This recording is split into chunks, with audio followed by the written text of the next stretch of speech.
అన్న పెద్దలకు అందరికీ నా ధన్యవాదాలు. నాకు మాత్రం కనీసం ఒక గుంట కూడా లేదు పొలం, కానీ కాకపోతే ఉన్న పొలం ఉన్నోళ్ళకి వాళ్ళు పొలం పోతుందంటే పొలం లేని వాళ్ళకు బాధ అనిపించి వాళ్ళకి సపోర్ట్ చేద్దామని మేము వచ్చేసినాము. ఎక్కడ చూసినా మాకేం లేకున్నా నేను వాళ్ళ బాధ అనేది ఏందో, ఒక గుంట పొలం ఉన్నా ఒక 2 కూరగాయల చెట్లు పెట్టుకున్నా ఆ రోజు మన పరిస్థితి వెళ్తుంది. లేని వాళ్ళం కదా మనము.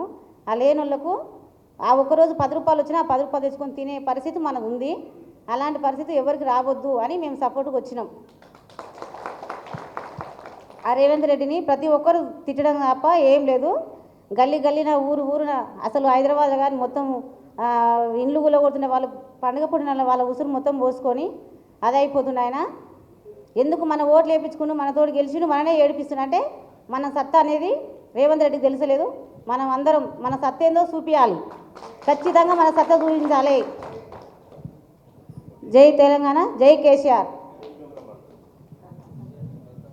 ఇప్పుడు కొందూరు నుంచి రవీందర్ రెడ్డి.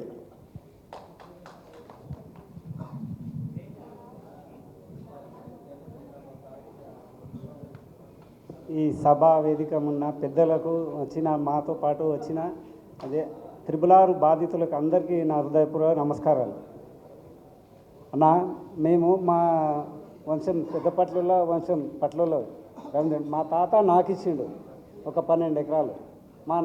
మా తాత మా నాయనకి ఇస్తే మా నాయన నా కొడుకులు 2 కొడుకులు వాళ్ళు చదువుమని పంపిస్తే నేను చదవను, ఒకరి చేతి కింద బానిస బతుకు చేయదు, నేను వ్యవసాయం చేసుకొని బతుకమంటే కేసీఆర్ ఉండగా రైతు బంధు వస్తే సొంతం ట్రాక్టర్ తీసుకొని 6 నెలలకు ఒకసారి రైతు బంధు పైసలతో కట్టుకొని నా సొంతంగా నేను నా కొడుకులు వ్యవసాయం చేపిస్తున్నాను.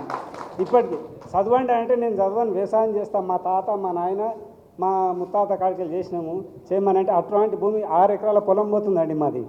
6 ఎకరాలు 2 కోట్లకి ఎకరా అడిగితే ఇవ్వలేదు ఈ మధ్యకాలంలో.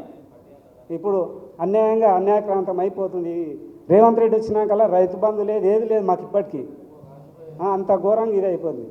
మన కోమటిరెడ్డి వెంకటరెడ్డి ఈ మధ్యలో ఏం మాట్లాడిండు, అది రైతులంతా ఇట్లే అడిగితే మాకేం తెలియదు, మీరు దున్నుకోపోండి చేయండి అంటాడు. మళ్ళీ నిన్న మీటింగ్కి ఎందుకు పోయి కూర్చున్నాడు రేవంత్ రెడ్డి? మీటింగ్ పెడితే ఎందుకు పోయి కూర్చున్నాడు? నాకు తెలియదు అన్నాడు. మళ్ళీ మీటింగ్లో ప్రెస్ మీట్ అది రేవంత్ రెడ్డి క్యాబినెట్ మీటింగ్లో పోయి కూర్చున్నాడు. అవసరం ఏమిటది ఆయనకి పోయి కూర్చోనికే? అవసరమా?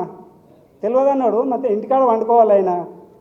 ఒక రోడ్ల మంత్రి ఇచ్చిర్రు ఆయనకు, అదేనా చెప్పేది ఆయన?